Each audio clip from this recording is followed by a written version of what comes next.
ஸ்ரீமத் பகவத்கீதையினுடைய சாரம் பார்த்து கொண்டிருக்கின்றோம். 18வது அத்தியாயம் மோக்ஷ சந்நியாச யோகம். இந்த பகவத்கீதையினுடைய இறுதியான அத்தியாயம், அதனால இது முடிவுரையாக இருக்கின்றது. முதல்ல 2வது அத்தியாயம் முகவுரை, பகவானுடைய உபதேசத்தினுடைய முகவுரை. முதல் அத்தியாயம் கதையா இருந்தது, எந்த சூழ்நிலையில பகவத்கீதை ஏற்பட்டதுங்கிற கதையா இருந்தது. 2வது அத்தியாயத்துல தான் அர்ஜுனன் சிஷ்யனாகவும் கிருஷ்ணர் குருவாகவும் ஆகின்றார். உபதேசம் தொடங்குகின்றது. உபதேசத்தினுடைய தொடக்கம் முகவுரை 2வது அத்தியாயம். அதனால அதுவும் ஒரு பெரிய அத்தியாயமா இருந்தது. இந்த 18வது அத்தியாயம் பகவான் இதுவரைக்கும் சொன்ன எல்லா விஷயங்களையும் தொகுத்து முடிவுரையாக சொல்லுகின்றார். அதனால இந்த அத்தியாயமும் ஒரு பெரிய அத்தியாயம். 78 ஸ்லோகங்கள் இருக்கின்றன. இந்த அத்தியாயத்திற்கு மோக்ஷ சந்நியாச யோகம் என்று பெயர். ஏற்கனவே 5வது அத்தியாயத்துக்கு சந்நியாச யோகம் அல்லது கர்ம சந்நியாச யோகம் என்று பெயர் இருந்தது. அங்க கர்ம சந்நியாசம்னு இருக்கிறதுனால இங்க மோக்ஷ சந்நியாசம்னு பெயர் வைத்திருக்கிறார், பெயர் இருக்கின்றது. ஆனா அர்த்தம் பண்ணி கொள்றதுல ரெண்டுக்கும் வேறுபாடு உண்டு. சந்நியாசம் அல்லது கர்ம சந்நியாசம்னா கர்மத்தை சந்நியாசம் செய்தல், கர்மத்தை துரத்தல், எல்லா விதமான வைதிக கர்மங்களையும் முறையாக துரத்தல், விடுதல் என்பதுதான் சந்நியாசம். சந்நியாசம்னு சொன்னாலே கர்ம சந்நியாசம் தான். இந்த அத்தியாயத்துல முதல் விஷயமா இருக்கிறது சந்நியாசம் பற்றி தான். இங்கேயும் சந்நியாசம்ங்கிறது தான் இருக்கு. அங்க கர்ம சந்நியாசம் என்கிற பொழுது கர்மத்தை சந்நியாசம் செய்தல். இங்க மோக்ஷ சந்நியாசம்ங்கிற பொழுது மோட்சத்தை சந்நியாசம் செய்கிறதுன்னு அர்த்தம் பண்ணி கொள்ளக்கூடாது. மோட்சத்திற்காக சந்நியாசம். அதனால அங்க கர்மத்தை சந்நியாசம் செய்தல், இங்க மோட்சத்திற்காக சந்நியாச வாழ்க்கை, சந்நியாசத்தை ஏற்றுக்கொள்ளுதல் என்பது. அதனால இந்த அத்தியாயத்திற்கு மோக்ஷ சந்நியாச யோகம் என்று பெயர்.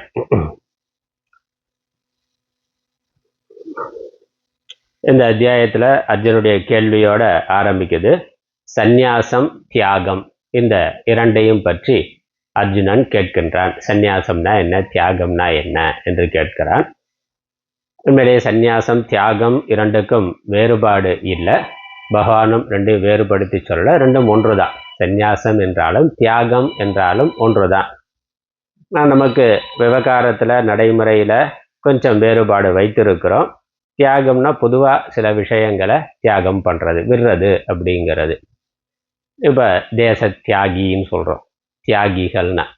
இப்போ தியாகம்ங்கிறது தேசத்துக்காகவோ அல்லது மொழிக்காகவோ அப்படி ஒரு குறிப்பிட்ட விஷயத்துக்காக தன்னுடைய முழு வாழ்க்கையும் பயன்படுத்தியவர்கள், அதற்காக உயிரை விட்டவர்களை தியாகி அப்படிங்கிற வார்த்தையில சொல்லுகின்றோம், பயன்படுத்தி கொண்டு இருக்கிறோம். ஆனால் சந்நியாசம் அப்படிங்கிற பொழுது அது ஒரு வாழ்க்கை முறையாக இருக்கின்றது. ஒட்டுமொத்த உலகத்தையும், வேற குறிப்பிட்ட ஒன்றுக்காக இல்லை, மற்ற எல்லா உலக விஷயங்களையும் துரத்தல் என்பது சந்நியாசம். எதற்காக? மோட்சம்தான். மோட்சங்கிற ஒரு பலனுக்காக அல்லது இறைவன் என்ற ஒரே பலனுக்காக எல்லா உலக விஷயங்களையும் துரத்தல், கர்மம், உறவுகள், உடைமைகள், இது எல்லாவற்றையும் துரத்தல் என்பது சந்நியாசம். அர்த்தப்படி அந்த சந்நியாசம்ங்கிற சொல்லுக்கும் தியாகம்ங்கிற சொல்லுக்கும் அர்த்தத்துல வேறுபாடு கிடையாது, ரெண்டும் ஒன்றுதான். அர்ஜுனன் சந்நியாசம், தியாகம் இவைகளை பற்றி கேட்டாலும் பகவான் ரெண்டும் ஒன்றுதான்கிற அர்த்தத்துல விளக்கம் சொல்லுகின்றார். இங்க முதல் விஷயமா, இந்த 18வது அத்தியாயத்தினுடைய முதல் விஷயமா சந்நியாசம்ங்கிறது பேசப்படுகின்றது. சந்நியாசம்ங்கிறது என்ன அப்படிங்கிறத பகவான் கொஞ்சம் விவரித்து சொல்லுகின்றார். 12வது ஸ்லோகம் வரைக்கும் சந்நியாசத்தை பற்றிய விசாரம் இருக்கு. இங்க பகவான் சந்நியாசங்கிற பொழுது சந்நியாச வாழ்க்கையை குறிப்பிட்டு சொல்லல. பகவத்கீதை முழுக்கவே சந்நியாச வாழ்க்கையை பற்றி பேசுகின்றார். ஆனா அதை எடுத்துக்கொள்ளணும் என்பதை வலியுறுத்தி சொல்லல. அர்ஜுனனுக்கு சொல்றது சந்நியாசத்துக்கு போகக்கூடாதுன்னு தான் சொல்றார். சந்நியாச வாழ்க்கையை அவன் போக விரும்புகிறான். சந்நியாச வாழ்க்கை வேண்டாம், சந்நியாச புத்தி இருக்கணும்னு வலியுறுத்தி சொல்லுகின்றார். அதனால பகவான் இங்க சொல்லுகின்ற சந்நியாசம்ங்கிறது 2 நிலைகள்ல சொல்லுகின்றார். சந்நியாசம்ங்கிறத 3ஆ எடுத்துக்கொள்ளலாம். ஒன்று, இந்த முழுக்க சந்நியாச வாழ்க்கை, உறவுகள் உடைமைகள் எல்லாவற்றையும் விட்டுட்டு போறது சந்நியாச வாழ்க்கை, அது கர்ம சந்நியாசம். அல்ல வைத்திய, முக்கியமா சந்நியாசம்ங்கிறது வைதிக கர்மா, வேதத்துல சொல்லி இருக்கக்கூடிய கர்மாவை விடுறது என்பதுதான் சாஸ்திரப்படி சந்நியாசம். ஏன்னா அதை முறையா ஒரு மந்திரம் சொல்லி அதை முறையா ஒரு பூஜை செய்து அந்த வைதிக கர்மாவை எடுத்துக்கொள்றார். உபநயனம்ங்கிற அந்த சம்ஸ்காரத்துல, பூணூல் போடுற சம்ஸ்காரத்துல வேத அத்தியனம் பண்றதுக்கு அது முறையான ஒரு வைத்திய சடங்கு இருக்கு. அந்த வைத்திய சடங்கு செய்து கர்மாவை எடுத்துக்கொள்கிறார். ஒரு குறிப்பிட்ட நிலையில ஞானத்திற்காக மோட்சத்திற்காக எல்லா வைதிக கர்மாக்களையும் விடணும்னு ஒருத்தர் நினைக்கிற பொழுது அது முறையா அதே மாதிரி எப்படி எடுத்துக்கொண்டாரோ அதே மாதிரி முறையா பூஜை பண்ணி அதை விடணும் அப்படிங்கிறதுக்கான முறைகள் இருக்கு. அதனால சந்நியாசம்ங்கிறதே வைதிக கர்மாவை சந்நியாசம் பண்றது. இப்போ மற்ற வைதிக கர்மாவையே விட்டுட்டா அப்புறம் உலக கர்மாங்கிறது ஒன்றும் கிடையாது. எல்லாத்தையும் விட்டுட்டு அவர் சந்நியாச வாழ்க்கைக்கு போய்விடுகிறார். இது சந்நியாசம்ங்கிறதுக்கு பொதுவான அர்த்தம். அதான் துறவரவியல்லையும் திருவள்ளுவர் திருக்குறள்ல சொல்லுகின்றார். அதனால் இல்வாழ்க்கையை சொன்ன பிறகு துறவு வாழ்க்கைன்னு துறவு வாழ்க்கைக்கான தர்மங்களை சொல்லுகின்றார். ஆனால் அந்த சந்நியாசம் எதற்காகவோ, எந்த நோக்கத்துக்காக அந்த சந்நியாசம் எடுக்கப்படுதோ அந்த நோக்கத்தை வலியுறுத்தி பகவான் இங்க சந்நியாசத்தை சொல்லுகின்றார். சந்நியாச வாழ்க்கை முறை இல்லாம சந்நியாசத்தினுடைய முக்கியமான நோக்கம் என்னவோ அதை ஒருவன் பின்பற்றி கொண்டு இல்வாழ்க்கையிலேயே இருத்தலும் சந்நியாசம் ஆகும் என்று சொல்லுகின்றார். அப்படிப்பட்ட சந்நியாசத்தை 2 நிலைகள்ல சொல்லுகின்றார். ஒன்று, கர்ம பல தியாகம், கர்ம பலனை தியாகம் செய்தல், கர்ம பலனை சந்நியாசம் பண்றது சந்நியாசம். அதுதான் கர்ம யோகம்னு சொல்றோம். இப்போ கர்ம யோகம்ங்கிறத ஆரம்பத்துல நிறைய சொன்னார் பகவான். இப்போ கர்ம யோகம்ங்கிறது முதல் நிலை சந்நியாசம். முதல் நிலை சந்நியாசம்னா கர்ம பலனை தியாகம் செய்யறது, அதற்கு கர்ம யோகம்ங்கிற பெயர். கர்மாவை செய்கிறார், ஆனால் கர்மாவிலிருந்து வரக்கூடிய பலனை அவர் எதிர்பார்க்கவில்லை. அப்போ எதற்காக கர்மாவை பண்றாருன்னா ஆன்மீக சாதனையாக கர்மாவை செய்கின்றார். மோட்சம் அடையணுங்கிற அந்த லட்சியத்தை மையமாக கொண்டு கர்மாவை செய்கின்றார். அதனால் அவனுடைய லட்சியம் உலக சுகம் உலக பலன்கள் அல்ல, மோட்சங்கிற பலனை விரும்பி கர்மாவை பண்ணுகின்றார். அதனால கர்ம பலன்ல அவருக்கு இச்சை இல்லை. அதே சமயம் தன்னுடைய ஸ்வதர்மத்தை கடைபிடிக்கிறார். அதுதான் கர்ம யோகத்துக்கான லட்சணமா நம்ம முன்னாடியே நிறைய பார்த்துருக்கிறோம். அதனால் அது விரிவாக சொல்ல வேண்டியதில்லை. கர்ம பல தியாகம் என்பது ஒரு வித சந்நியாசம். இது ஆரம்ப நிலை. ஆன்மீக சாதகனுக்கு ஆரம்ப நிலையில இருக்க வேண்டிய சந்நியாசி புத்தி கர்ம பலனை விட்டு தன்னுடைய தர்மத்தை கடமையை செய்தல். அதுதான் சேவைங்கிறது வருது. தன்னுடைய குடும்பத்துல இருக்கிறவர்களுக்கு செய்கின்ற சேவை, அப்புறம் சமூகத்துக்கு செய்கின்ற சேவை, அப்புறம் கோயில் முதலான பொது இடங்கள்ல பகவானுக்காக செய்கின்ற சேவை, இது எல்லாமே கர்மயோகத்துக்குள்ள வந்து விடுகிறது. அதான் ஆன்மீக சாதனையினுடைய முதல் நிலை, அந்த தியாகம். அதை எந்த பலனையும் எதிர்பார்க்காம நம்ம செய்யறது. அது குடும்பத்துல உறவுகளுக்கு செய்யறதும் அவங்க திரும்ப செய்வாங்களா செய்ய மாட்டாங்களாங்கிறதெல்லாம் இல்லாம என்னுடைய கடமை, நான் அதை செய்கிறேன் அப்படின்னு செய்கிற பொழுது அது கர்ம யோகமாக ஒரு ஆன்மீக சாதனையாக ஆகிவிடுகின்றது. ஒரு சமூகத்துக்கு செய்யக்கூடிய சேவை அல்லது கோயில் பகவானை மையமாக வச்சு செய்கின்ற சேவை கர்மயோகம், இது முதல் நிலை.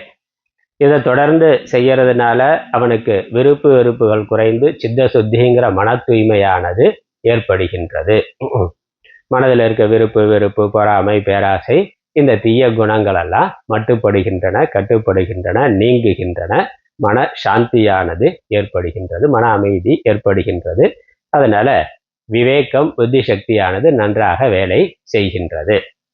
அந்த புத்தி சக்தியினால விவேக வைராக்கியமானது ஏற்படுகின்றது. விவேக வைராக்கியத்தினால அவர் வேதாந்த சாஸ்திரத்தை கேட்பதில் ஆர்வமுடையவராக ஆகின்றார். ஆனால் தொடர்ந்து கர்மயோகம் பண்றதோட பிரயோஜனம் மன தூய்மை அடைந்து தத்துவ சாஸ்திரங்களை படிக்கணுங்கிற விருப்பமானது வருதல். அப்படி வேதாந்த நூல்களை முறையா குரு மூலமாக படிக்கின்ற பொழுது அந்த இடத்துல 2வது நிலை சந்நியாசமானது வருகின்றது.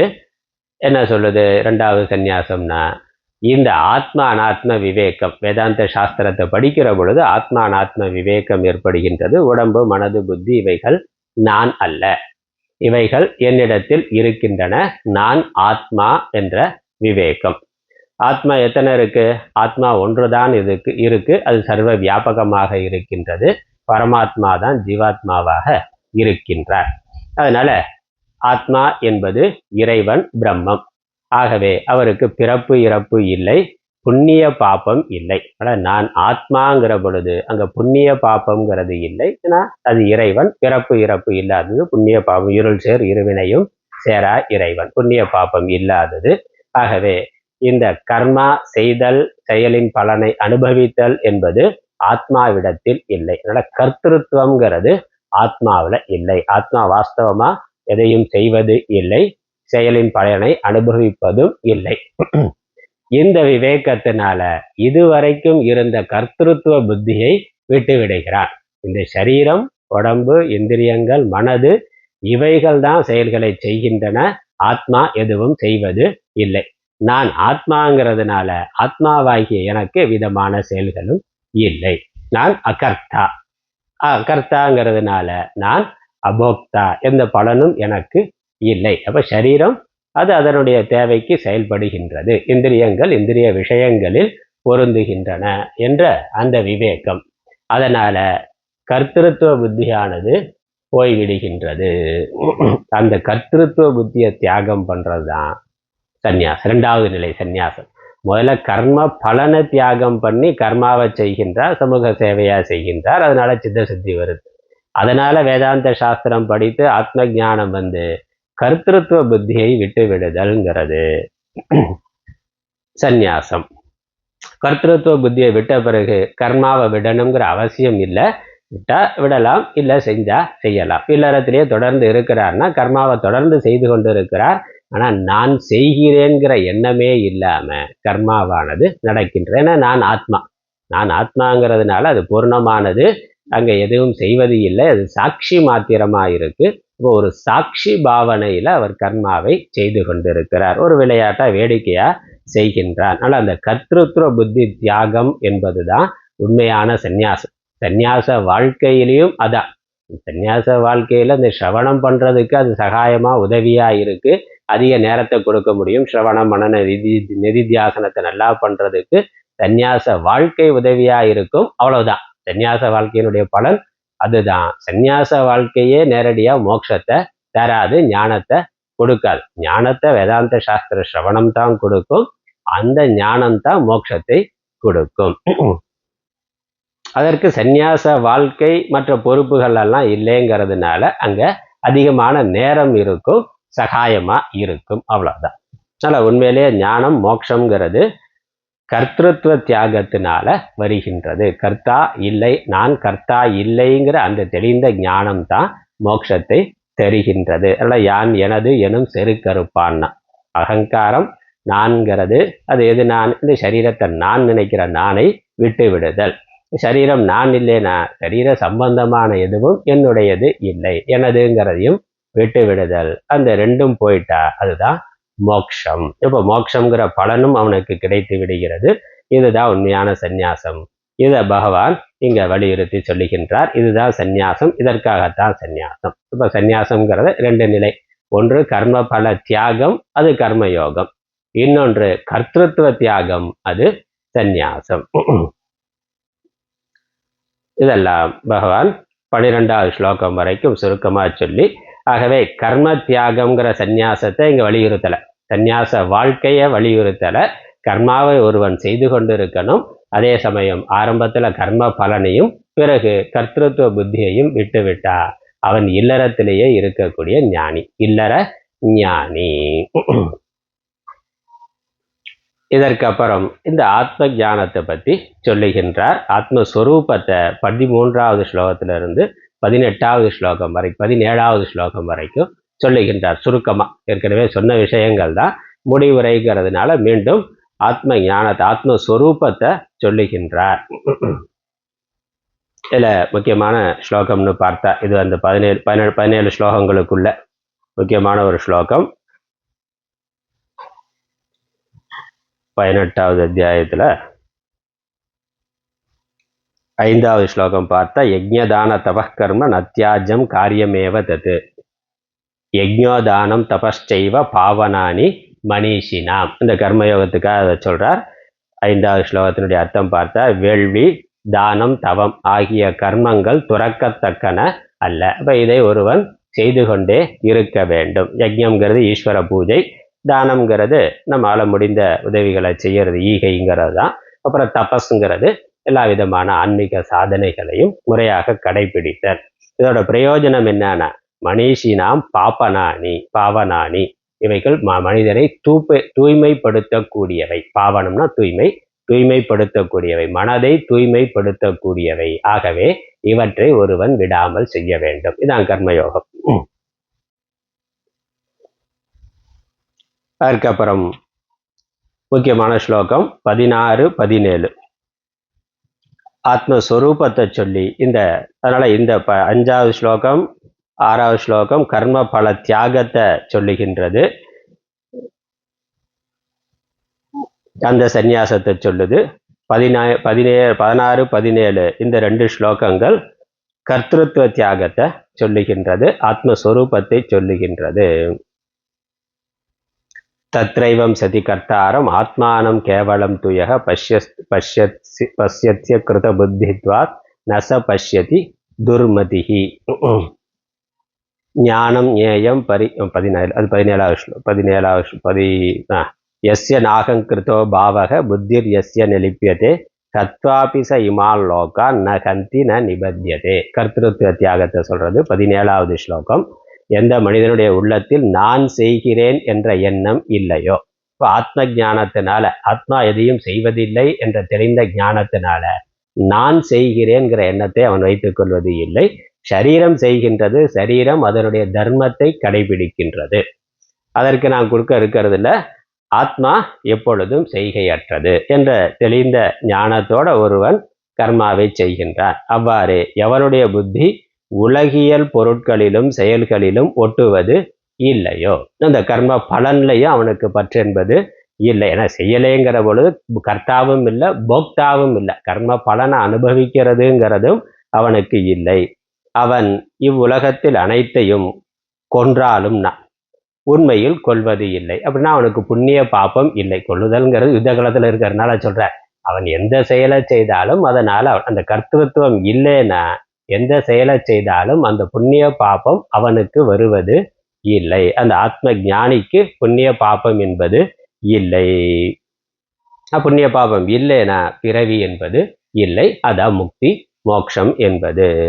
ஆகவே அதனால மேலும் பாவத்தினால் தலைப்படுவது இல்லை. புண்ணிய பாபம் இல்லைன்னா அதனால ந கந்தி ந நிபத்தியதே, அவன் கட்டப்படுவது இல்லை. அதான் ஜீவன் முக்தி நிலை, ஜீவன் முக்தி விதேக முக்தி என்பது.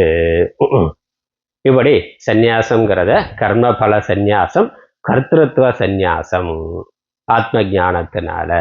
இதுதான் முன்னாடி 3, 4, 5 இந்த அத்தியாயங்கள் எல்லாம் பகவான் இதை தெளிவா சொல்லி இருக்கின்றார். அதுக்கப்புறம் அடுத்த விஷயம், இது முதல் விஷயம்.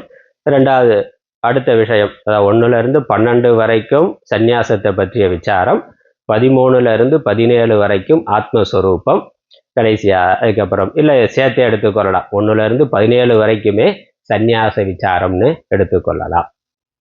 18வது ஸ்லோகத்திலிருந்து 40வது ஸ்லோகம் வரைக்கும் 6 விஷயங்களை பகவான் சொல்றார். முந்தின 17வது அத்தியாயத்துல பார்த்த மாதிரி அதுல 5 விஷயங்கள் பார்த்தோம். இந்த யஜ்ஞம் தானம் தபஸ்ங்கிறதெல்லாம், ஆகாரம் ஸ்ரத்தை, இதெல்லாம் 3 விதமா சத்துவம் ரஜஸ் தமஸ்ங்கிற குணங்களோட அடிப்படையில பிரித்து சொல்லியிருந்தார். அதே மாதிரி இதுல இங்க 6 விஷயத்தை இதே குணங்களினுடைய அடிப்படையில பிரித்து சொல்லுகின்றார். கர்ம, ஞானம், கர்த்தா, திருதி, புத்தி, சுகம். இந்த 6 ஞானம்ங்கிறத பத்தி சொல்றார், கர்மாங்கிறத பத்தி சொல்றார், கர்த்தா, திருதி, புத்தி, சுகம். இந்த 6 விஷயத்தையும் சத்துவம் ரஜஸ் தமஸ்ங்கிற 3 குணங்களுடைய அடிப்படையில என்னென்ன சொல்றார். சாத்விகம் கர்மா என்ன, சாத்விக ஞானம்னா என்ன, சாத்விக கர்த்தா எப்படி இருப்பான், சாத்விகமான திருத்தினா மன உறுதி, வில் பவர். அப்புறம் சாத்விக புத்திங்கிறது மனசு, சாத்விகமான சுகம். இது மாதிரி ராஜச கர்மா என்ன, ராஜச ஞானம் என்ன, ராஜச கர்த்தா எப்படி இருப்பான், ராஜச திருப்தி மன உறுதி என்ன, ராஜச புத்தி என்ன, ராஜச சுகம் என்னன்னும், அதே மாதிரி தமஸ்ல தாமச கர்மா, தாமச கர்த்தா, தாமச ஞானம், தாமச திருப்தி, தாமச புத்தி, தாமச சுகம்னு இந்த 6லையும் குணங்களுடைய அடிப்படையில் பிரித்து சொல்றார். இதனுடைய முக்கியமான விஷயம் என்னன்னு சுருக்கமாக நம்ம பார்த்தோம்னா, 6ஐயும் சேர்த்து ஒன்றுடைய தனித்தனியாக பார்க்கல, அதுக்கு நேரம் இல்லை. இந்த 6க்கும் என்ன அடிப்படைன்னு பார்த்தா, சாத்விகம் அப்படின்னாக்கா ஆன்மீக சாதனையை மையமாக கொண்டது. ஆன்மீக சாதனைனா சென்ற அத்தியாயத்திலே பார்த்தோம், மோட்சங்கிறத மையமாக கொண்டு செய்கின்ற எல்லா கர்மாகவும் ஆன்மீக வளர்ச்சிக்கு உதவக்கூடியதாக அந்த எண்ணத்தோட செய்கின்ற கர்மாவெல்லாம் சாத்விக கர்மா. அதனால அந்த கர்மா சாத்விக். அப்ப ஆன்மீக சாதனைகள் எல்லாமே ஜபம் பண்றது, தியானம் பண்றது, பூஜை பண்றது, அல்லது ஒரு கைங்கரியம் பண்றது, இது எல்லாமே சித்த சுத்திக்காக, மோட்சத்திற்காக, ஈஸ்வர அனுகிரகத்திற்காக நான் பண்ணுகிறேன்னு அந்த எண்ணத்தோட பண்றது. மற்ற எவ்விதமான லௌகிக்க பலனையும் எதிர்பார்க்காம என்னுடைய மனசு திருப்திக்காக, ஈஸ்வரனுடைய அனுகிரகத்துக்காக நான் இதை செய்கிறேங்கிற எண்ணத்தோட பண்ணா அது சாத்விகம். அந்த கர்மாவை செய்கின்ற கர்த்தா சாத்விக கர்த்தா. அவனுடைய மனசு அப்படி ஒரு நல்ல தீவிரமான சாதகனா இருந்தான்னா, மோட்சத்தை லட்சியமாக கொண்ட சாதகனா இருந்தான்னா, அந்த கர்த்தா சாத்விக கர்த்தா. அவனுடைய அந்த ஞானம் சாத்விகமான ஞானம். ஆத்மாவை பற்றி அந்த ஞானத்தை அவன் கிரமத்தில் அடைகிறான். அந்த ஞானம் ஆத்மாவை பற்றிய ஞானம் சாத்விக ஞானம். அவனுடைய மன உறுதி, அதற்காக அவன் அனுஷ்டானம் பண்ணக்கூடிய எல்லா விதமான விரதங்கள், அது எல்லாமே சமம் தமம், அது எல்லாமே சாத்விகமான திருப்தி. அவனுடைய மனசு சாத்விகமான மனசா இருக்கு. அப்புறம் அவன் அதனால அனுபவிக்கக்கூடிய சுகம் சாத்விக சுகமாக இருக்கின்றது. அந்த சாதனையை பண்ற பொழுது அதுல சமம் கஷ்டம் இருந்தாலும் கடைசியில் அது அமிர்தமான பலனை, அழியாத பலனை தரத்தக்கது. அந்த சுகத்துக்கு சாத்விக சுகம்னு பேரு. அடுத்து ராஜசம்னு எடுத்துக்கொண்டா, இந்த ஆன்மீக நோக்கம் அப்படி மோட்சங்கிற வீடு பேருங்கிற நோக்கம் இல்லாம அர்த்த காமத்தை பிரதானமாக கொண்டு கர்மாவை பண்ணாக்க அந்த கர்மா ராஜச கர்மா. ஆனா தர்மமா பண்றான், தர்மமா லௌகிக்க கர்மாவை பண்றான். பொருள் ஈட்டுவதற்காக, குடும்பம் குழந்தைகள் அவைகளை பார்க்கறதுக்காக, பணம் சம்பாதிக்கிறதுக்காக தொழில் பண்றார். அது தர்மமான முறையில பண்ணுகின்றார். உலகியல் வாழ்க்கை, இந்த உலக வாழ்க்கையில எல்லா விதமான வாழ்க்கை வசதிகளையும் அடையிறது, குடும்பம் முதலானவைகளை பார்த்து கொள்ளுதல், அதுல பேர் புகழ் வளர்ச்சி, மற்ற எல்லா பதவிகளையும் அடைதல், இதற்காக பண்ணக்கூடிய கர்மாவெல்லாம் ராஜச கர்மா. உலகியல் நோக்கத்தோடு செய்கின்ற கர்மா ராஜச கர்மா. அதை செய்கிறவன் ராஜச கர்த்தா. அவனுடைய ஞானம், இந்த லௌகிக்க ஞானம் எல்லாமே ராஜச ஞானம். அதுல அவன் பிடிவாதமா உறுதியா இருக்கிறது, கடுமையா உழைக்கிறதெல்லாம் அவனுடைய ராஜச திருப்தி. அதற்கான மனசு புத்தி ராஜச புத்தி. அதுல அவன் அனுபவிக்கக்கூடிய சுகம் எல்லாம் ராஜச சுகம். லௌகிக்க சுகம் எல்லாம் ராஜச சுகம். அப்புறம் கடைசியா தாமசம்னு பார்த்தாக்க, பிறருக்கு துன்பம் தருவதாக செய்கின்ற செயல்கள் எல்லாமே ராட்சச அசுர குணங்கள்னு பார்த்தோம். அசுர கர்மாக்கள் தான் சுகமா இருக்கணும் அப்படிங்கிறதுக்காக மற்றவர்களை பற்றி கவலைப்படாம, சமூகத்தை பற்றி கவலைப்படாம குறுக்கு வழியில பணம் சம்பாதிக்கிறது, அல்லது தவறான வழியில சுகங்களை அனுபவிக்கிறதுன்னு நினைக்கிறது ராஜசம். அது தாமசம். அது தமசு தாமசம். அப்ப தர்ம விரோதமான முறையில, தர்ம விரோதமான சட்டவிரோதமான காரியங்களை செய்யறது, அந்த காரியங்கள் எல்லாம் தாமச கர்மா. அவனுக்கு இருக்கக்கூடிய ஞானம், அதை நியாயப்படுத்தி வேற பேசுறானே, அதெல்லாம் தாமசமான ஞானம். அது ஞானம் இல்லை, உண்மையிலேயே அஜ்ஞானம் தான். ஆனா அவன் அதை ஞானம்னு நினைக்கிறான், அதுதான் சரின்னு நினைக்கிறான், அதுதான் சாமர்த்தியம் புத்திசாலித்தனம் நினைக்கிறான். அதெல்லாம் உண்மையிலேயே துன்பத்தில் முடியக்கூடியது. அது ஆரம்பத்துல அதை அனுபவிக்கிற பொழுதும் அவனுக்கு துன்பம் தான். அதை நேரு வழியில இல்லை குறுக்கு வழியில பயந்து தான் பண்றான். அல்லது மது அருந்துறது, குடிக்கிறது, மற்ற எல்லாம் தீய பழக்கங்களுமே அதை செய்கிற பொழுதும் துன்பம்.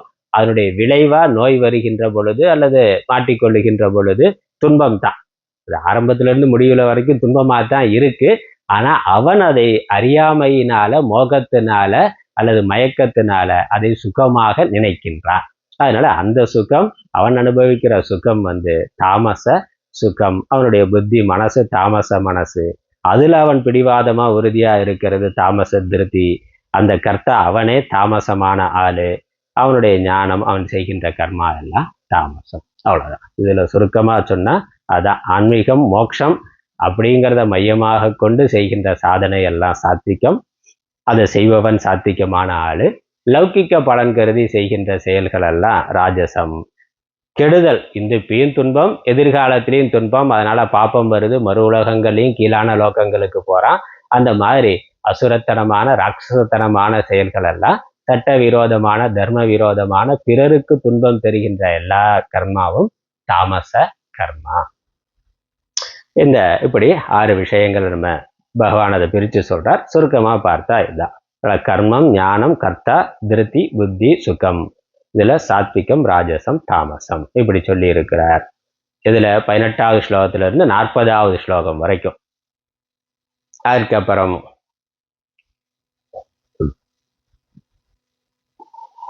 41வது ஸ்லோகத்துல இருந்து 66வது ஸ்லோகம் வரைக்கும் கர்மயோகம், ஞான யோகம். அதான் பகவத்கீதையிலே முழு விஷயம் என்னன்னு பார்த்தா இந்த 2 தான். ஒன்று கர்மயோகம், இன்னொன்று ஞான யோகம். அது திரும்ப சுருக்கமா சொல்லி முடிக்கிறேன். முடிவுரைங்கிறதுனால இது வரைக்கும் சொன்ன விஷயங்கள் எல்லாம் தொகுத்து சுருக்கமா அதை சொல்றார். கர்மயோகம், கர்மயோகம்ங்கிறத இங்க வர்ணாசிரம தர்மத்தினுடைய அடிப்படையில சொல்லுகின்றார். வர்ணாசிரம தர்மம்ங்கிற பொழுது குணத்தினுடைய அடிப்படையில நாம நம்முடைய தொழிலை தேர்ந்தெடுத்து கொள்ளுதல், அதை முறையா கடைபிடிக்கிறது ஸ்வதர்மம். அதை கர்மயோகம்னு சொல்றார். ஆனா ஸ்வதர்மத்தை கடைபிடிக்கிறது தான் கர்மயோகம். ஸ்வதர்மம்னா என்னது? நம்மளுடைய குணத்தின் அடிப்படையில ஒரு தொழிலை தேர்ந்தெடுத்து அதை செய்யறது. குணத்தின் அடிப்படையில குணம் என்னது? சத்துவம், ரஜஸ், தமஸ் தான். சாத்விகமா இருந்தா சாத்விகமான கர்மாவை நம்ம தேர்ந்தெடுத்து செய்யறது. ராஜசமா இருந்தா ராஜசமான கர்மாவை செய்யறது. சாத்விகமான கர்மா என்னது? படிக்கிறது, பாடம் சொல்றது.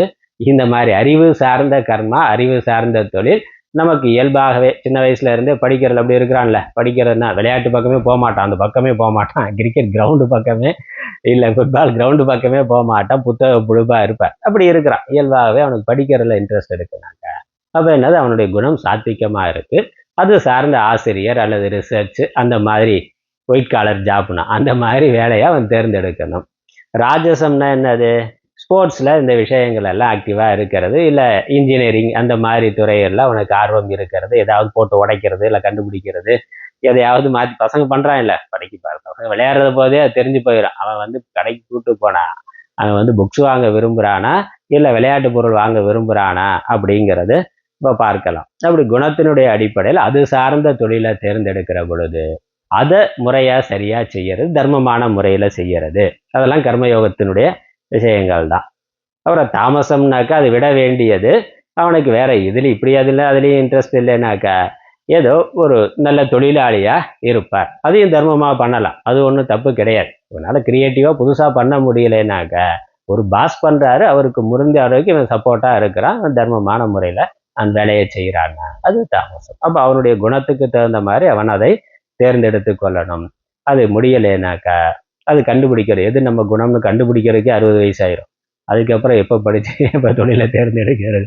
அதனால சாஸ்திரம் என்ன சொல்லுது?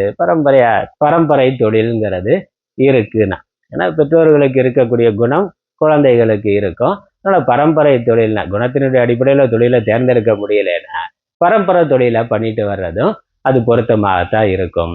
அதுல ஏற்றத்தாழ், அதுல உயர்ந்தது தாழ்ந்தது கிடையாது. எதை பண்ணாலும் தர்மமா பண்ணணும், அதான் சாஸ்திரம் சொல்றது. நீ அரசியல்ல இருந்தாலும் சரி, வாணிபம் பண்ணாலும் சரி, இல்ல கோயில் பூஜை பண்றதா இருந்தாலும் சரி, தொழிலாளியா இருந்தாலும் தர்மமான முறையில பிறரை ஏமாற்றாம உன்னுடைய கடமையை செஞ்சா அது சாத்திக்கும். அது சுயநலமா பணம் கருதி அந்த நோக்கத்தோட செய்யற பொழுது அது ராஜசமா இருக்கு. அதுல தில்லுமுள்ளு பண்ற பொழுது அது தாமசமாகுது. அவ்வளவுதான். எந்த தொழிலுங்கிறது இல்லை, அதை நேர்மையா பண்றதா, பணம் கருதி லாபம் கருதி பண்றதா, இல்லை குறுக்கு வழியில பண்றதாங்கிறதெல்லாம் சத்துவம் ரஜஸ் தமஸ்ங்கிறது இருக்கு. அதனால சுவதர்மம்ங்கிறத வலியுறுத்தி சொல்றார் இங்க கர்மயோகம்ங்கிறதுல. அதுக்கப்புறம் ஞான யோகத்தை பத்தி சொல்றார்.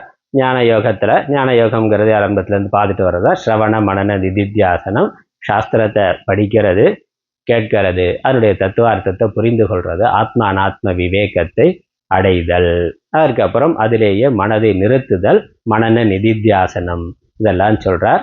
இதில் என்னுடைய ஸ்லோகம் பார்த்தாக்கா கடைசியில் ரொம்பலாம் பார்க்கல, 65வது ஸ்லோகம் 66வது ஸ்லோகம் அதோட உபதேசத்தோட முடிவே வருது. 65வது ஸ்லோகத்தில் கர்மயோகத்தோட சாரத்தை சொல்றார். 66வது ஸ்லோகத்தில் ஞான யோகத்தினுடைய சாரத்தை சொல்லி முடிக்கின்றார். 66வது ஸ்லோகத்தோட பகவானுடைய உபதேசம் முடிஞ்சிருது. 65வது ஸ்லோகம் கர்மயோகத்தினுடைய சாரமா இருக்கு. மன்மனா பவ மத் பக்தக மத்யாஜி மாம் நமஸ்குரு மாமே வைஷ்யசி சத்யந்தே பிரதிஜானே பிரயோசி மே. மன்மனா பவன, என்னிடத்திலேயே மனதை வைத்தவனாக இருப்பாயாக. கர்மயோகம் அதான் ஈஸ்வரனிடத்துல பரிபூர்ண சரணாகதி பக்தி என்பது. மற்ற லௌகிக்க விஷயங்கள், லௌகிக்க வாழ்க்கை, லௌகிக்க சுகம், அதுல எல்லாம் ஈடுபாடு இல்லாம பகவானிடத்திலேயே மனதை வைத்திருத்தல். அப்புறம் பகவானிடத்திலேயே பக்தி கொண்டிருத்தல். பகவான் தான் லட்சியம், அதற்கு சாதனமும் பகவான் தான் என்று இருக்கிறது. அதான் கர்மயோகத்துல சரணாகத்தின்னு சொல்றோம். என்னையே மத்யாஜி, என்னையே பூஜித்து கொண்டிருப்பாயாக. எனக்காகவே உன்னுடைய ஸ்வதர்மத்தை, உன்னுடைய தர்மத்தை, உன்னுடைய கடமையை செய்வாயாக என்பதுதான். என்னையே வணங்கு, நமஸ்குரு, பகவானே வணங்குறது, பகவானே பூஜை பண்றது, பகவானே லட்சியமாக கொண்டிருத்தல் என்று இருக்கிறதா கர்ம யோகம். இப்படி செய்யறதோட பிரயோஜனம் என்னது? மாமே வைஷ்யசி சத்யந்தே, நீ அதனால காலக்கிரமத்தில் என்னையே அடைவா. அதனால் தொடர்ந்து கர்மயோகத்தை செய்து வர்ற பொழுது அதனால் சித்த சித்தி ஏற்பட்டு, அதற்கு பிறகு ஜபம் தியானம் இவைகளால் சித்த ஏகாகிரதா ஏற்பட்டு, சாஸ்திர படிக்கிறதுல ஆர்வம் சாஸ்திரங்களை படிக்கிற பொழுது ஆத்ம ஞானம் ஏற்பட்டு இறுதியில் நீ என்னையே அடைவாய்னு கர்மயோகத்தினுடைய சாரம் சரணாகதிங்கிறது. அடுத்த 66வது ஸ்லோகம் ஞான யோகத்தினுடைய சாரமா இருக்கு. இதுலேயும் சரணாகதி சொன்னாலும் ஆத்ம ஞானத்தினால ஏற்படுகின்ற தெளிவு தான் இங்க சரணாகதி. 66வது ஸ்லோகத்துல சர்வ தர்மான் ரொம்ப முக்கியமான ஸ்லோகமா பார்க்கிறோம். இந்த முழு பகவத்கீதையும் ஒரு வரியில சொல்லணும், ஒரு ஸ்லோகமா சொல்லணும்னா இந்த ஒரு ஸ்லோகம் தான். சர்வ தர்மான் பரித்யஜ்ய மாமேகம் சரணம் விரஜ, எல்லா தர்மங்களையும் தியாகம் செய்து, எல்லா தர்மங்களையும் தியாகம் செய்துன்னு சொல்ற பொழுது ஆத்மாவுக்கு எவ்விதமான தர்மமும் இல்லை என்று புரிந்து கொண்டு அவைகள் நான் செய்கின்றேன் என்ற எண்ணத்தை விட்டு விடுதல். அதான் இங்க எல்லாமே எல்லா தர்மம் தர்ம அதர்மம்ங்கிறதெல்லாம் விவகாரத்துல இருக்கிறது. உடம்பு சம்பந்தமானது, உலகம் சம்பந்தமானது. ஆத்மா இந்த உடம்பு உலகம் இரண்டிற்கும் வேறாக இருக்கு. அங்க எந்த தர்மமும் இல்லை, அதர்மமும் இல்லை, புண்ணியமும் இல்லை, பாப்பமும் இல்லை என்று புரிந்து கொண்டு நான் ஆத்மா என்று இருத்தல். நான் ஆத்மா, எனக்கு எந்த தர்மமும் கிடையாது, எந்த புண்ணிய பாப்பமும் கிடையாது, நான் எதையும் செய்யணுங்கிறதும் இல்லை, செய்வதும் இல்லை, செயலின் பலனை அனுபவிப்பதும் இல்லைன்னு இருக்கிறது. அந்த அகர்த்தா என்ற தெளிந்த ஞானம்தான் சர்வ தர்மான், எல்லா தர்மங்களையும் பரித்தியஜ்ய விட்டு விடுதல் ஆகும். ஆத்மாவிடத்துல எந்த தர்மமும் இல்லை என்ற அந்த ஞானம் தான் எல்லா தர்மங்களையும் விடுதல் ஆகும். அந்த ஞானத்தோட அப்புறம் என்ன பண்ணணும்னா எல்லா தர்மத்தையும் முறையாக கடைபிடிக்கணும். அதனால தர்மத்தை விடுனாக்கா, தர்மத்தை விட்டுட்டா வேற என்ன பண்றது? தர்மத்தை விட்டு அதர்மத்தை தான் பண்ணணும். அதர்மத்தை ஏற்கனவே விட்டாச்சு, தர்மம் தான் செஞ்சு கொண்டு இருக்கிறார். மரண காலம் வரைக்கும் ஒருவன் தர்மத்தை விடக்கூடாது, செய்யணும். அப்ப ஆத்மாவில் எந்த தர்மமும் இல்லைங்கிற புரிந்து கொள்ளல் தான் தர்மத்தை விடுதல் ஆகும். அப்புறம் மாம் ஏக்கம் சரணம் விஜயனா, மாம்ங்கிறது ஆத்மாவா இருக்கிற இறைவன் பரமாத்மா, அது ஒன்றே தான் இருக்கிறது. ஆத்மாவிற்கு அந்நியமாக ஒன்றும் இல்லைங்கிற தெளிந்த ஆத்ம ஞானம் தான் சரணாகதி. ஆத்மாவிற்கு அந்நியமாக உலகமும் இல்லை, நானும் இல்லை. பரிபூர்ண சரணாகதினா என்னை இறைவனிடத்தில் கொடுத்தேங்கிறது இல்லை, நானே இல்லை, இறைவன் மட்டும்தான் இருக்கிறார்னு இந்த அகங்காரம் மமக்காரம் எதுவும் விட்டு எல்லாத்தையும் பகவானிடத்துல சமர்ப்பித்து விடுதல். அவர் தான் இருக்கிறார். இதெல்லாம் ஒரு நிழல் மாத்திரம், ஒரு விவகாரத்துக்காக இருக்கக்கூடிய ஒன்று. இது வாஸ்தவம் இல்லைன்னு இந்த அகங்கார மமக்காரங்களை விட்டு விட்டு ஆத்மாவாக எப்பொழுதும் தன்னை சிந்தித்து கொண்டிருத்தல், அதனிடத்திலேயே மனதை வைத்திருத்தல் என்பதுதான் மாமேகம் சரணம் பிரஜ. அதனால ஆத்ம ஞானம், தெளிந்த ஆத்ம ஞானம். அதோட பிரயோஜனம் என்ன? பகவான் அதற்கு சொல்றார், இதனால அவனுடைய எல்லா பாப்பங்களும் போகும். ஏன்னா ஆத்மாவில் புண்ணிய பாபம் இல்லை. நான் ஆத்மானு புரிந்து கொண்டவனுக்கு புண்ணிய பாபம் இல்லை.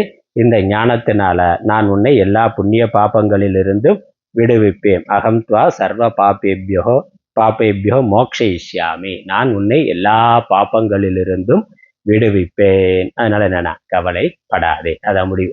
முதல்ல உபதேசம் ஆரம்பிக்கிற பொழுது 2வது அத்தியாயத்துல 11வது ஸ்லோகத்துல கவலைப்படாதேன்னு ஆரம்பிச்சார். விவேகம் இருப்பவர்கள் கவலைப்பட மாட்டார்கள்னு சொல்லி ஆரம்பிச்சார். இங்க முடிக்கிற பொழுது கவலைப்படாதே, வருந்தாதேன்னு சொல்லி முடிக்கிறார். அதனால இதோட பகவானுடைய தத்துவ ஞான உபதேசமானது முடிந்து விட்டது.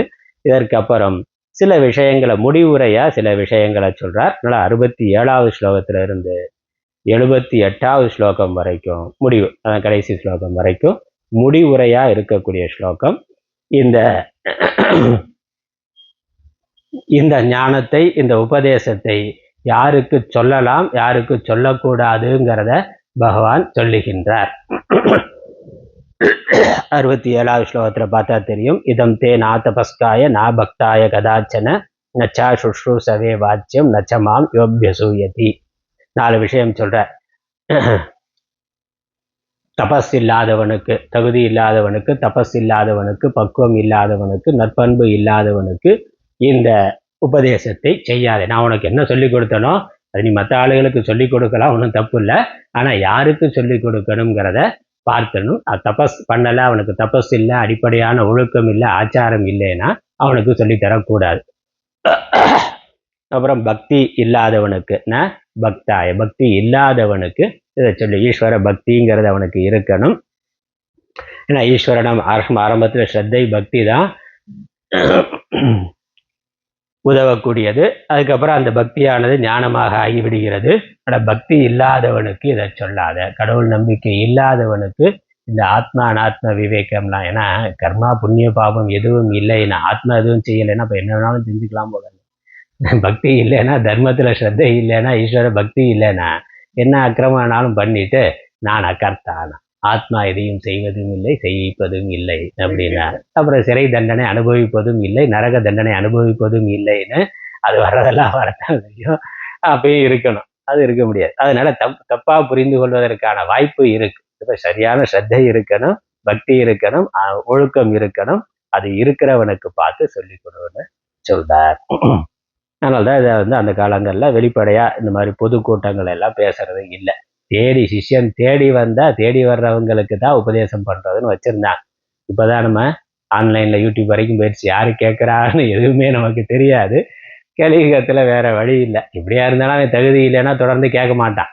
தகுதி இருக்கிறவன் தான் அவனுக்கு ஒரு யூடியூப்ல ஒரு வீடியோ பார்த்தாலும் 2வது வீடியோ பார்க்கணும்னு ஆர்வம் வரணும்னா கொஞ்சமாக தகுதி இருக்கணுமே.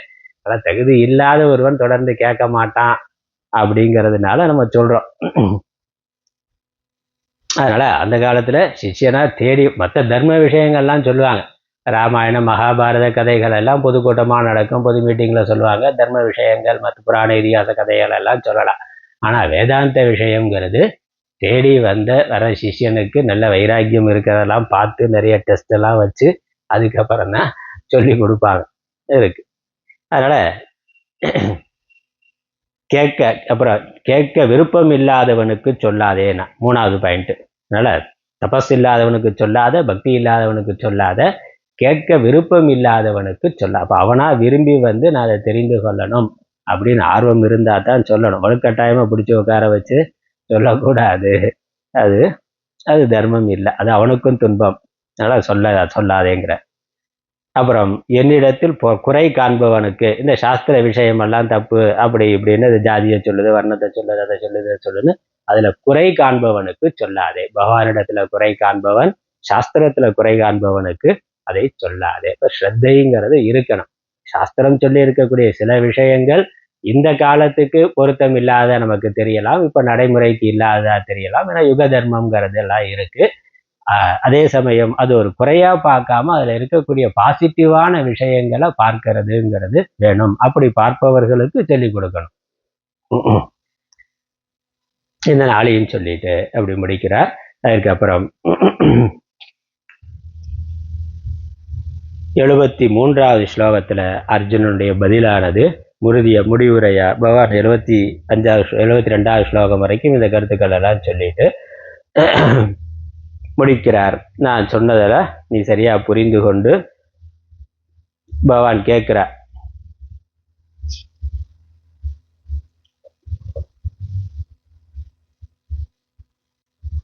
நீ இதெல்லாம் நான் உனக்கு சொன்னது இந்த மேலான பரமம் ரகசியம் ரகசியமான விஷயத்தை நான் உனக்கு சொல்லி இருக்கிறேன். உன் மேல இருக்கக்கூடிய பிரியத்தினால நான் சொல்லி இருக்கிறேன்.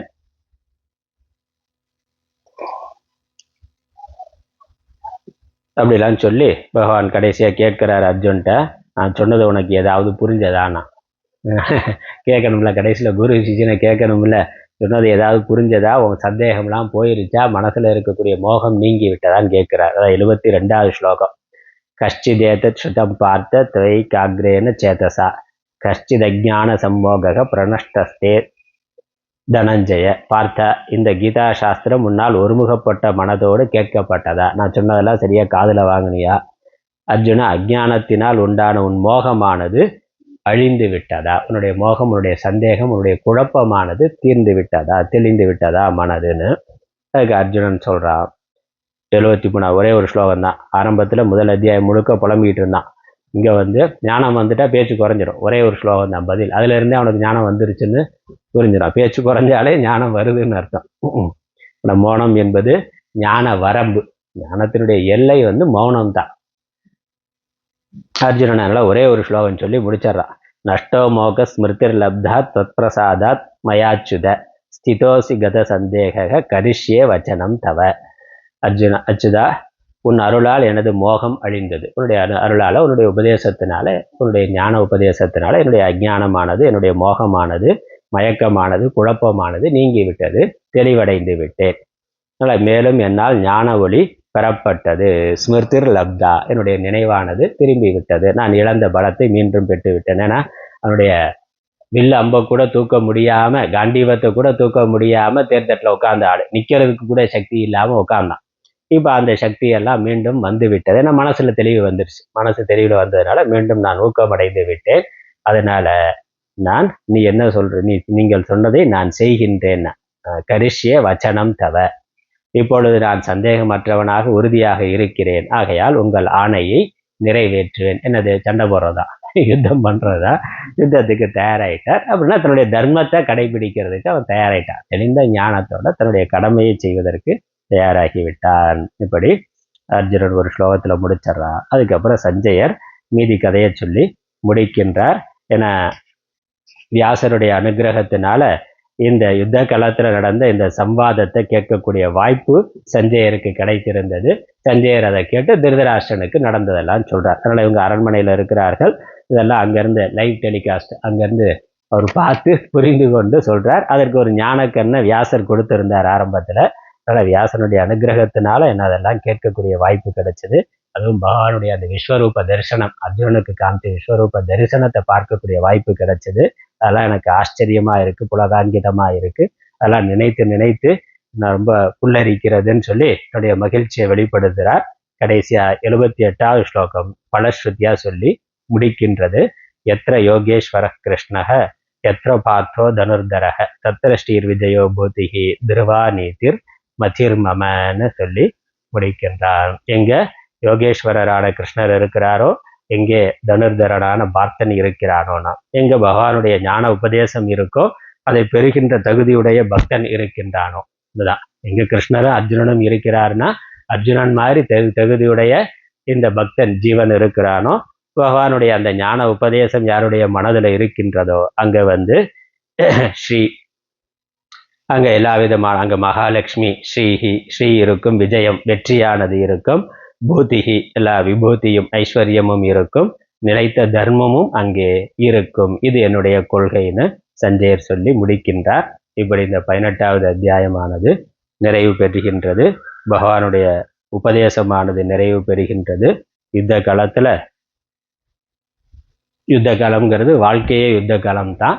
அந்த யுத்த காலத்துல வரக்கூடிய பிரச்சனைகளை எந்த ஒரு ஞானத்தினால நம்ம எதிர்கொண்டு தெளிவு பெற்று எதை செய்யணும் எதை செய்யக்கூடாதுன்னு புரிந்து கொண்டு செய்ய வேண்டியதை செய்யணும். அதான் பகவான் இங்க உபதேசமா அர்ஜுனன் நிமித்தமா செய்திருக்கிறார். இந்த 18 அத்தியாயத்தை நம்ம நிறைவு செய்கின்றோம். இந்த 18 அத்தியாயமும் ஒவ்வொரு அத்தியாயத்தினுடைய சுருக்கத்தை பார்த்தோம். முழுக்க 18 அத்தியாயத்தினுடைய சுருக்கத்தை திரும்ப நினைவுபடுத்தி பார்க்கணும்னாக்க 6 பகுதியா பிரித்து பார்த்தோம். ஆரம்பத்திலே சொன்னேன், 18 அத்தியாயத்துல முதல் 6 அத்தியாயத்துக்கு பிரதம ஷட்கம்னு பேரு, நடுவில் இருக்க 6 அத்தியாயத்துக்கு மத்தியம ஷட்கம்னு பேரு, இறுதி 6 அத்தியாயங்களுக்கு சரம ஷட்கம்னு பேரு. இந்த ஒவ்வொரு 6லையும் 3 விஷயங்கள் சொல்லப்பட்டிருக்கு. முதல் 6 அத்தியாயத்துல முதல் விஷயமா சொல்லப்பட்டது கர்மயோகம். கர்மயோகத்தை விரிவா சொல்லுகின்றார். கர்ம பலன்ல பற்றி இல்லாம ஈஸ்வர அர்ப்பண புத்தியோடு ஒருவன் தன்னுடைய கர்மையை செய்ய வேண்டும், பலனை பிரசாத புத்தியோடு ஏற்றுக்கொள்ள வேண்டும் அப்படின்னு சொல்லுகின்றார். அது கர்மயோகம். அதனுடைய பலன் என்னன்னா சித்த சுத்தி தான். கர்மயோகத்தை தொடர்ந்து செய்யறதுனால பாவனானி மனிஷினாம்னு கடைசியில் இங்கே முடிக்கிற போது சொன்னாரு, மனத்தை தூய்மைப்படுத்தக்கூடியது. அப்புறம் 2வது 6 அத்தியாயத்துல சொல்லப்பட்ட விஷயம் கர்மயோகத்துக்கு அடுத்தபடியா உபாசனா யோகம், பக்திங்கிறத பத்தி விரிவா சொன்னார். உபாசனை, ஜபம், தியானம், மற்ற எல்லா ஆன்மீக சாதனைகளையும் ஈஸ்வர பக்திங்கிறதுல மையமா வைத்து சொன்னார். அதனுடைய பிரயோஜனம் சித்த ஏகாகிரதா, மன ஒருமுகப்பாடு என்பது. இறுதியான 6 அத்தியாயங்கள்ல ஞான யோகத்தை சொன்னார். கர்மயோகம், உபாசனா யோகம், ஞான யோகம். ஞான யோகம்ங்கிறது ஜீவ பிரம்ம ஐக்கிய ஞானம். ஆத்மா அகர்த்தா, எதையும் செய்வதும் இல்லை செய்விப்பதும் இல்லை, அது பூர்ணமா இருக்கு, ஏக்கமா இருக்கு, அத்வைத்தமா இருக்கு என்ற தெளிந்த ஞானம். அப்புறம் முதல் 6 அத்தியாயத்துல இன்னொரு விஷயம் பார்த்தா ஜீவஸ்வரூபம்ங்கிறது சொல்லப்பட்டது. ஜீவன் யார், ஆத்மானாத்ம விவேகம் அங்க பேசப்பட்டது. ஜீவன்னா யாரு என்பதும், இந்த ஆத்மாவானது ஒரு மனிதன் நைந்து போன உடைகளை மாற்றிக்கொள்வது போல உடல்களை மாற்றிக்கொள்ளுகின்றது. அப்ப அழிவில்லாத ஆத்மா இருக்கு, அழியக்கூடிய உடல்கள் இருக்கு. ஆத்மாதான் மெய்ப்பொருள், இந்த அனாத்மா உடல் பொய்ப்பொருள். அது அவ்வப்பொழுது உடைகளை மாற்றிக்கொள்ளுகிறது என்று புரிந்து கொள்ள வேண்டும். ஆத்மானாத்ம விவேகம், ஜீவஸ்வரூபம். அப்ப ஜீவன்கிற பொழுது உடம்பு, மனது, புத்தி இது மட்டும் இல்ல, இதற்குள்ள ஆத்மா இருக்கின்றது. இந்த 2ம் சேர்ந்துதான் ஜீவனா இருக்கு, அதனால ஜீவாத்மான்னு சொல்றோம். இந்த உடம்பை விட்டுட்டு ஆத்மா மட்டும் பார்த்தா அது பூர்ணமானது, ஏக்கமானது, பிறப்பு இறப்பு இல்லாதது, உடம்புக்கு வேறான சுதந்திரமான சொந்தமான இருப்பு உடையது. அதே சமயம் அது உடல் வழியாகத்தான் வெளிப்படுகின்றது, செயல்படுகின்றது. 2வது 6 அத்தியாயத்துல ஈஸ்வர சுரூபத்தை சொன்னார். ஈஸ்வரன் சிருஷ்டிகர்த்தா, ஜெகத்காரணன், அப்புறம் பராபிரகிருதி, அபராபிரகிருதி, அல்லது புருஷன் பிரகிருதி அப்படிங்கிறதுலையும் புருஷோத்தமன்கிறதுலையும் சொன்னார். உலகத்தை தோற்றி நடத்தி கொண்டு இருக்கிறவர் இறைவன், ஈஸ்வரன். ஒரு மாயையை உபாதியாக கொண்டு, அதே ஆத்மாதான், பிரம்மம் தான் மாயையை உபாதியாக கொண்டு ஈஸ்வர ரூபமாயிருந்து ஒட்டுமொத்த ஜகத்தையும் நடத்தி கொண்டிருக்கின்றதுங்கிற கருத்து.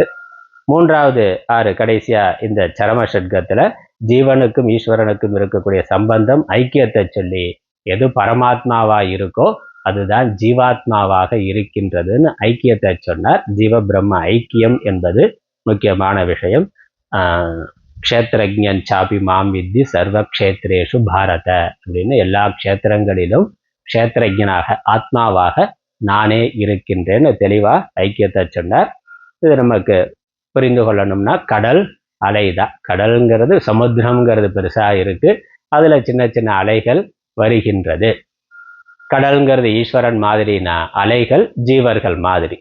கடல் சமுத்திரம் என்றைக்கும் இருக்கிறது, ஈஸ்வர தத்துவம் என்றைக்கும் இருக்கிறது, பெரிய உடல், பேருடல். அதுல சின்ன சின்ன அலைகளா ஜீவ உடல்கள், எண்ணற்ற ஜீவ சரீரங்கள் வந்து போகின்றன. ஆனா இந்த கடலுக்கும் அலைக்கும் உள்ள இருக்கிறது, ஆதாரமா இருக்கிறது என்ன? கடல்ங்கிறதும் தண்ணீர் தான், அலைகள்ங்கிறதும் தண்ணீர் தான்.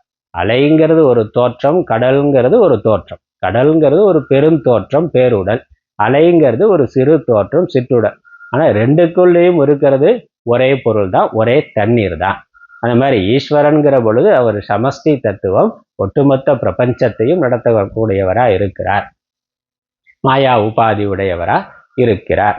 இங்க ஜீவன்கிற பொழுது அதற்குள்ள சிருஷ்டியில ஒரு சின்ன அங்கமா, ஒரு சின்ன பகுதியா அலை மாதிரி இருக்கிறான். ஆனா அதற்குள்ள இருக்கக்கூடிய பிரம்ம தத்துவம் ஈஸ்வரனுக்குள்ளேயும் ஜீவனுக்குள்ளேயும் ஒரே ஆத்மாதான் இருக்கின்றது, ஒன்றுதான் இருக்கின்றது. அதனால ஜீவன் ஈஸ்வரன் அப்படிங்கிறது பேதம் உடல்ல தான் பேதம், உள்ள இருக்கக்கூடிய உயிர்ல ஆத்ம தத்துவத்துல பேதம் இல்லை, அதான் ஐக்கியம். அந்த ஐக்கியமானது இந்த 3வது 6 அத்தியாயங்கள்ல சொல்லப்பட்டது. அதுக்கப்புறம் 3வது விஷயமா முதல்ல கர்மயோகம் ஜீவஸ்வரூபம், 3வது விஷயம் புருஷ பிரயத்தனம், மனிதனுடைய முயற்சிக்கு முக்கியத்துவம் கொடுத்து சொன்னார். கர்மயோகம் நாம தான் முயல விதின்னு இல்லாம நம்ம செய்ய வேண்டிய செயல்களை முறையா செய்யணும், தர்மத்தை முறையா கடைபிடிக்கணும், நம்மளுடைய உயர்வுக்கும் தாழ்வுக்கும் நாம தான் பொறுப்பு, நாம தான் காரணம்ங்கிறதெல்லாம் சொல்லி நம்ம ஒரு ஜீவன் தன்னுடைய மோட்சத்திற்காக அவனே முயற்சி செய்ய வேண்டும். உத்தரேதாத்மனாத்மானம் நாத்மானம் அவசாதையே, உன்னை நீயே உயர்த்திக்கொள், உன்னை நீயே தாழ்த்தி கொள்ளாதே என்று சொன்னார். 2வது நடுவில் இருக்க 6 அத்தியாயங்கள்ல உபாசனா யோகம் ஈஸ்வர ஸ்வரூபத்தோட ஈஸ்வர அனுகிரகம்ங்கிறத பற்றியும் சொன்னார். பகவானுடைய அனுகிரகம் எப்படி வேலை செய்கின்றது, அதனுடைய முக்கியத்துவம் என்ன, மனித முயற்சி இருந்தாலும் ஈஸ்வரனுடைய அனுகிரகம் இல்லாம காரியம் நடக்கிறது இல்லை, உலக இயக்கம்ங்கிறது இல்லை என்பதை, ஈஸ்வரனுடைய அனுகிரகம் அது பிரார்த்தனை மூலமாக, ஜபம் தியானம் இந்த சாதனைகள் மூலமாக ஒருவன் பெற வேண்டும் என்று அதற்கான கிரமங்கள் எல்லாம் சொன்னார். அதுக்கப்புறம் இறுதியான 6 அத்தியாயங்கள்ல ஞான யோகம் ஜீவ ஈஸ்வர ஐக்கியத்தோட சத்குணங்களை நிறைய சொல்லி இருக்கிறார். 12வது அத்தியாயத்துல 13வது அத்தியாயத்துல ஞான குணங்கள்னே ஒரு 20 குணங்கள், 14வது அத்தியாயத்துல இந்த குணத்திரய விபாக யோகம்னு சாத்விக குணங்களை பற்றி சொன்னார்.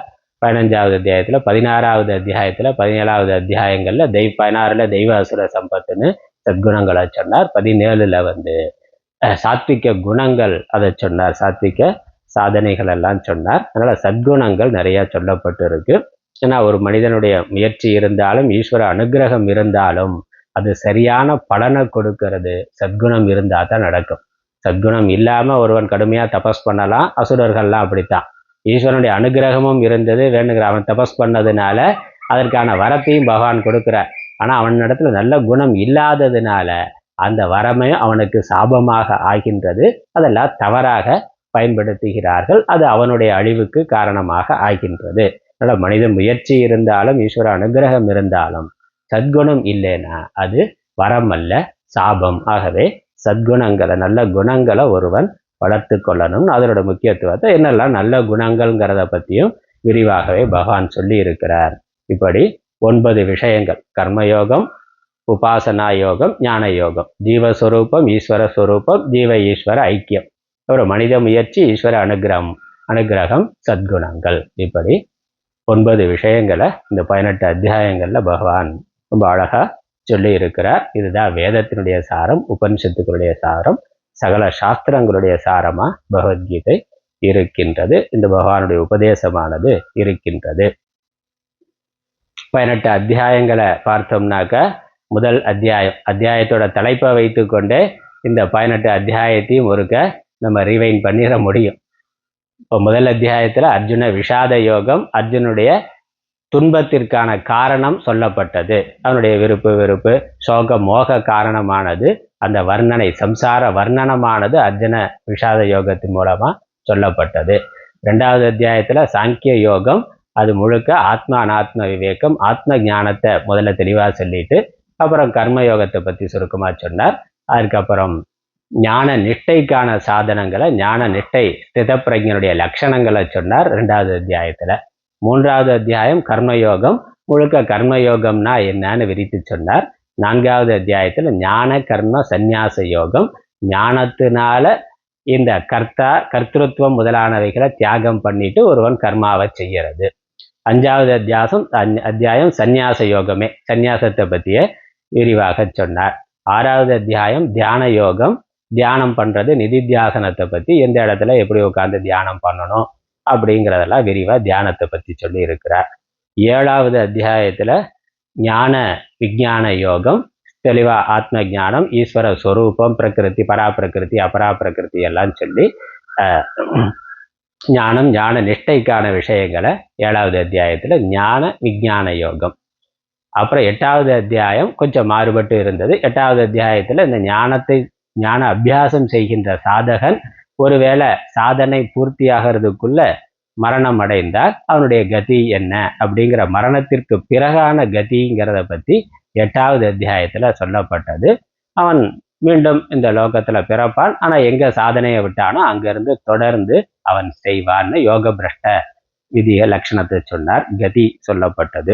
9வது அத்தியாயத்துல மீண்டும் 7வது அத்தியாயத்துல சொன்ன விஷயத்தையே ராஜ வித்யா ராஜகுஹ்ய யோகம்னு தெளிவா ஆத்ம ஞானத்தையும் ஈஸ்வர ஸ்வரூபத்தையும் மீண்டும் சொன்னார். 10வது அத்தியாயத்துல ஈஸ்வரனுடைய விபூதிகளை சொன்னார். உலகத்துல என்னென்னலாம் சிறப்பான பொருட்கள் இருக்கோ, விஷயங்கள் இருக்கோ, அதெல்லாம் எப்படியெல்லாம் ஒருவன் பார்த்து தியானம் பண்ணலாம், எல்லாமே ஈஸ்வரன்னு பார்க்கிறது அப்படிங்கிறதுக்காக விபூதி யோகம்னு சொன்னார். 10வது அத்தியாயத்துல அதையே விஸ்வரூபமா அவர் காமிச்சார். இந்த உலகம் எல்லாம் ஒரு பேருடல், உலகம்ங்கிறதே ஒரு பேருடல், என்னிடத்துலதான் எல்லாம் இருக்கு, பிறப்பு இறப்பு மற்ற எல்லாமே நல்லது கெட்டது எல்லாமே என்னிடத்துலதான் இருக்கு, எல்லாம் ஒன்றில் நடக்கின்றது என்பதுதான், ஒன்றை ஆதாரமாக கொண்டது என்பது விஸ்வரூப தரிசனமா காமிச்சார். ஒரு 12வது அத்தியாயம் பக்தி யோகம், பக்தியில இருக்கக்கூடிய படிநிலைகள் எல்லாம் சொன்னார். 13வது அத்தியாயம் க்ஷேத்ரஜ விபாக யோகம், இந்த ஆத்மா அனாத்ம விவேகம்ங்கிறத வேற ஒரு பேர்ல க்ஷேத்திரம் க்ஷேத்ரஜன்கிற பேர்ல ஜீவ பிரம்ம ஐக்கியத்தை ரொம்ப அழகா தெளிவா சொல்லி இருக்கிறார். அதோட ஞான குணங்களையும் நிறைய சொல்லி இருந்தார். 14வது அத்தியாயத்துல குணத்திரய விபாக யோகம், 3 குணங்கள் சத்துவம் ரஜஸ் தமஸ், 3 குணங்களுடைய அடிப்படையில் தான் உலக இயக்கமே இருக்கிறதுன்னு சொல்லி அதை பத்தி விரிவா சொன்னார். ஒவ்வொரு குணத்தோட தன்மையை அதெல்லாம் சொன்னார். 15வது அத்தியாயம் புருஷோத்தம யோகம், முழு வேத சாரத்தையும் சொல்லி இருக்கிறார். இந்த பராப்பிரகிருதி அபராப்பிரகிருதிக்கு மேல புருஷோத்தமன் ஆத்மா இதற்கு வேறாக இருக்கிறதுன்னு சொல்லி ஆத்ம தத்துவத்தை தெளிவா சொன்னார். 16வது அத்தியாயம் தெய்வாசுர சம்பத் விபாக யோகம், தெய்வ சம்பத்து அசுர சம்பத்து, எது அசுர சம்பத்து விடப்பட வேண்டியது, தெய்வ சம்பத்து வளர்த்து கொள்ளப்பட வேண்டியதுன்னு அந்த விபாகத்தை சொன்னார். 17வது அத்தியாயத்துல ஸ்ரத்தாத்ரய விபாக யோகம், 3 விதமான ஸ்ரத்தைகள், அப்புறம் ஆகாரம் உணவுல யஜ்ஞம் தானம் தவம் இதெல்லாம் சொன்னார். அதுல இருக்கக்கூடிய குணங்களுடைய அடிப்படையில இந்த பிரிவுகளை சொன்னார். அதுக்கப்புறம் 18வது அத்தியாயம் இது வரைக்கும் சொன்னதெல்லாம் சம்மரியா சந்நியாசம்னா என்னன்னு சுருக்கமா சொல்லி, திரும்ப ஆத்மஸ்வரூபத்தை சொல்லி, கர்மயோக சாரத்தை சொல்லி, ஞான யோக சாரத்தை சொல்லி, முடிவா ஞானத்தினுடைய பலனையும் சொல்லி, அதுக்கப்புறம் இந்த ஞானத்தை யாருக்கு உபதேசம் பண்ணலாம்ங்கிறதையும் சொல்லி, அதனால ஒரு சிஷ்யன் தெளிவா குருவிடமிருந்து ஞானத்தை பெற்று விட்டா அதுக்கப்புறம் அவன் குருவாயிடுறான். அடுத்த ஆளுக்கு உபதேசிக்கிறதுக்கான தகுதியானது அவனுக்கு வந்து விடுகிறது. அப்போ உபதேசம் பண்ற பொழுது கடைபிடிக்க வேண்டிய விதிமுறைகள் அதை சொன்னா அதான அர்த்தம். நீங்க இப்போ டீச்சர் ட்ரைனிங்ல என்ன கொடுக்குறா இப்படி சொல்லி தரணுங்கிறதா. அப்ப இங்க பாடம் முடிஞ்ச உடனேயே அடுத்த ஆளுக்கு யாருக்கு சொல்லலாம் சொல்லக்கூடாது அப்படிங்கிறத தெளிவா சொல்லிடுறார். இப்படி சொல்லி கடைசியா அர்ஜுனுடைய ஞான தெளிவு அதுவும் காட்டப்பட்டது. இறுதியா முடிவுரையா சில விஷயங்களை சொல்லி சஞ்சயர் இந்த பகவத்கீதையை முடிவு செய்தார். இப்படி 18 அத்தியாயம் நிறைவடைகின்றது. நம்மளும் இந்த பகவத்கீதையுடைய சாரத்தை நமக்கு தெரிந்த அளவுல, நமக்கு முடிந்த அளவுல ஈஸ்வரனுடைய அனுகிரகத்தினால, குருவினுடைய அனுகிரகத்தினால நம்ம பார்த்து இருக்கிறோம். இது எதற்காக நான் அதை விரிவா ஒவ்வொரு ஸ்லோகத்தையும் நம்ம படிக்கணுங்கிற ஆர்வத்தை தூண்ட வேண்டும் என்பதற்காக செம்மறியை படிச்சுட்டால ட்ரையல் பார்க்குறதா, ட்ரைலர் போடுறான்ல, ட்ரைலர் பார்த்தாக்கா சூப்பராக இருக்குது அதனால படத்தை பார்க்கலான்னு முடிவு பண்ணி முழுசாக பகவத்கீதையை படிக்கணுங்கிறதுக்காக அதனுடைய சாரத்தை பார்த்துருக்கிறோம். நிறைவு செய்வோம். ஓம் பிரபன்ன பாரிஜாத்தாய தோத்திரவேத்ரைக்கன் ஆணையே ஞானமுத்ராய கிருஷ்ணாய கீதாமிருததுகே நமः. ஓம் ஈஸ்வரோ குருராத்மேதி மூர்த்திபேத விபாகினே व्योमवत्याप्तदेहाय दक्षिणामूर्तये नमः. ओम पूर्णमदः पूर्णमिदं पूर्णात् पूर्णमुदच्यते पूर्णस्य पूर्णमादाय पूर्णमेवावशिष्यते. ओम शांति शांति शांति. हरि ओम.